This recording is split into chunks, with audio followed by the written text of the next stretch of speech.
Last year, I was focused on developing the content activation system that I knew was going to grow my business, but my business suffered in revenue because of it. So this year, I've implemented some new business growth strategies that have really helped us to grow already. And I'm going to share some examples with you on specifically the 3 steps that we have done and how I've implemented those in our business. All right, so let's go take a look.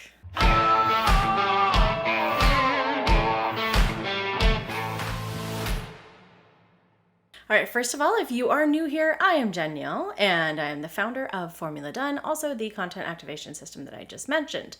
So what does that mean? It really means that we help businesses find traffic and leads online using content that you've already created. If any of that sounds amazing, interesting, anything like that, make sure that you check out some of our past videos, follow the playlist, and if you're feeling extra giving, hit the little subscribe button, make sure you hit the like. So, we are talking about some business growth strategies, and I specifically want to give you guys some examples of what it is that I've done in my business here recently that I have seen that kind of worked. So, breaking it down into top 3 strategies. So, the very first strategy that I did was to very clearly niche down. And this is something that I've talked about, and I swear it cannot be said enough, because every time I'm like, oh, okay, we're good, I'm niched. Then I'm like, I probably should do this more, right? It is a frighteningly difficult thing. And in fact, that's the core of what I actually wrote a chapter in a book around. My book is coming out very soon. Super excited about that. And I really just focused on the pains that came from trying to focus down on that niche. Now, if you're interested in this topic, I will be doing an episode on this a little bit later, and you'll be able to deep dive with me on how I found my niche. But really what I wanted to say is that I focused on content marketing and specifically content activation as a marketing method with our niche. What I have found is that it's a lot easier to market to a specific group and to talk to very specific people when I niche that down even further. Now, does this mean that content activation does not work for other businesses? No. But I think in terms of launching a somewhat new program, it's a lot easier to say, here's how this works specifically for coaches, authors, and infopreneurs, right? That makes a whole lot more sense, and it's a lot easier to develop those messages that talk to people. So I think when you're thinking about niching down, it's really focusing on the who and the what. So what is it that you're exactly doing? Narrowing that down and narrowing down the who. So that's example number 1, which seems kind of counterintuitive that if you're going to niche down that it's actually going to help you scale, but it really, really does. And it's been a lesson that has been a difficult one for me to learn over the years and to really implement. Every time I think I have it, like I said, then I'm like, oh, there's another way to niche down. So take that for from all of my lessons. Hopefully you can learn something and do it a little faster than me. All right, second up is investing in yourself and your team. So really what I've done here, I mean, if I look over the past several years in terms of trying to grow my business, I bought into different group coaching packages or different done-for-you services and different things. And those things didn't get me where I needed to go in my business. However, what they did do is that was an investment in myself. I have learned how to be an effective leader. I have learned how to develop the right marketing messages, how to build systems that will function and automate. And because I've had all these trainings over the years, I see new things and I'm like, oh yeah, I know how to do that. I know how to do that. So then it's literally like I can take the idea and implement right away because I've already invested in myself. Now take that a step further is that I share all of my trainings and everything with my team so that I'm ready to let them learn what I've learned so that they can take over what I've done and be even probably more effective at it than I've done. So sharing those investments with my team, and even more so, the big thing that I have really focused on this year is investing my money where it's going to make the biggest difference. And for me right now, that has been in team. And that means finding and hiring the right people. And I have some people who work direct for me. I've gone through VA hiring services for other. I've had some from referrals, but every time, as long as I'm following that system of, is this the right person? Then that person becomes the right investment because they are able to go out and do more than what I am just able to do. So really finding the ways to invest in the right people is huge. And I've already seen amazing results from that.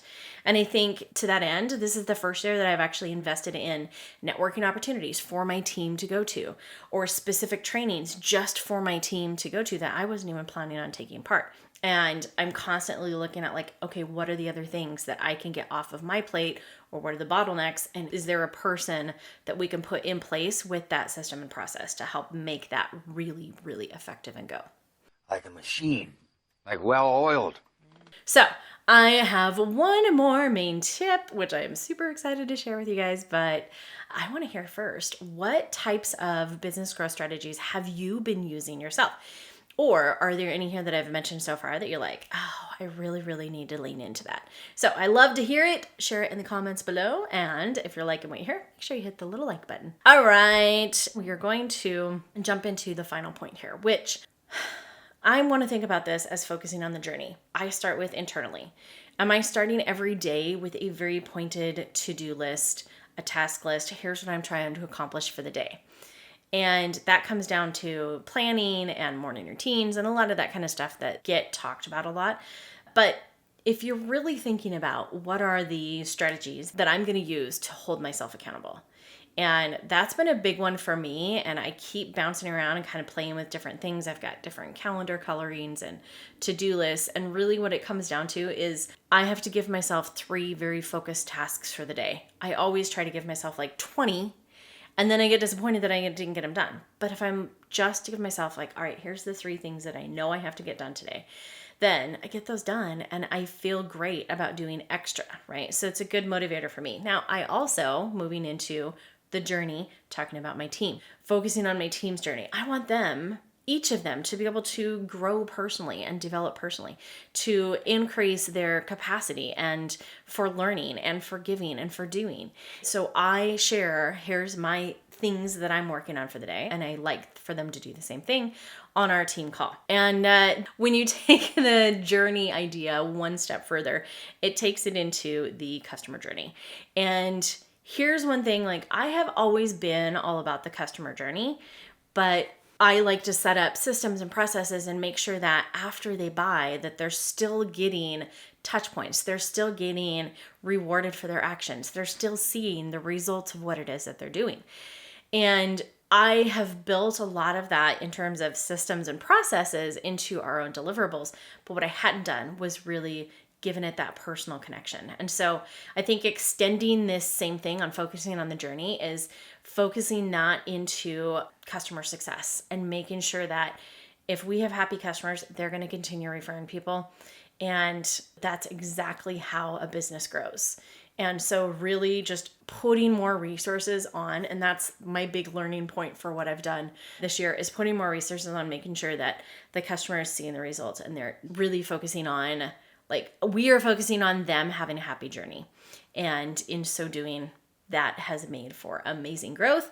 And we're actually putting, I just went to a conference recently and they talked about a customer success manager. And I was like, oh, that's a great role. So we are actually implementing steps to create a person who is dedicated to making sure that the customers have success. And that's a new step that I'm actually implementing right now. And one that I am super excited about, because I know that if we're investing in our journeys every day, I've seen it for myself, I've seen it for my team. So why not invest that into my customers and make sure that they are having the journey that they need? So that is the 3 business growth strategies that we have done. All right, so here's the business wrap up, right? You guys know this. If you like the video, please hit like. If you really like our stuff, please hit subscribe and share it with some of your friends, because we're going for raising our subscription numbers. Most of all, if any of this you have found interesting, please comment, share any of that. But if you're interested more in what we're doing here at Formula Done, head on over. If you're listening to this right away, we are in the middle of rebranding. So our website is currently thevirtualgen.com. So go over to the Virtual Gen. You can check out how we are helping people, services that we are offering. You can even get in touch with us and ask me questions directly. If you are curious, about anything else, you can look into our different programs. You can find our podcast, blogs, all of those good stuff. And if you are coming back, if you're listening on a hashtag replay, make sure that you check out the virtual gen will be forwarded to Formula Done as soon as our rebranding is complete. So that is all for this episode. Thank you so much for listening, taking your time, and I hope that sharing some of my own experiences in business growth have helped inspire you to implement something new towards the growth of your own business. All right, see you on the next episode.